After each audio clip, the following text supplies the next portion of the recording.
Thank you. Thank you for noticing. It's life on tour. It was our last week on our United States tour, and we were in Corpus Christi, Texas. My roommate for that week had been Carl, a figure skater from Buffalo, New York, and one of my better friends on tour.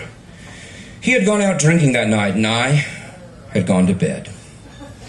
Around 4 a.m., Carl stumbles back into the room and wakes me up to talk about all the exciting things that had happened at the bar. I, barely awake, mumbled responses, hoping he would pass out soon. Half an hour later, Carl asked if he can cuddle with me in bed.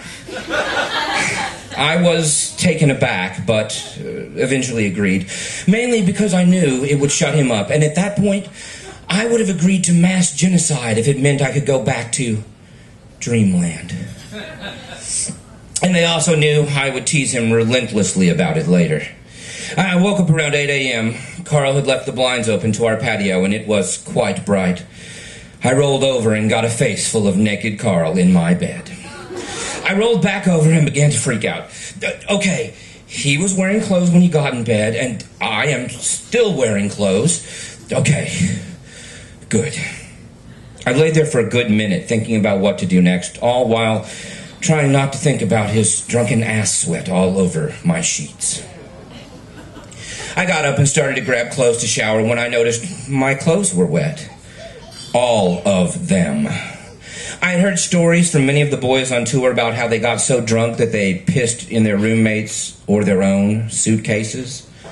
I'm not sure when someone becomes so drunk they mistake their own suitcase for a toilet, but I was grateful I had never experienced this ritualistic point of no return. Thinking it had finally happened to me, I yelled Carl's name and he shot up in my bed. Did you spill a glass of water in my suitcase in the middle of the night, or did you... I couldn't even finish the sentence.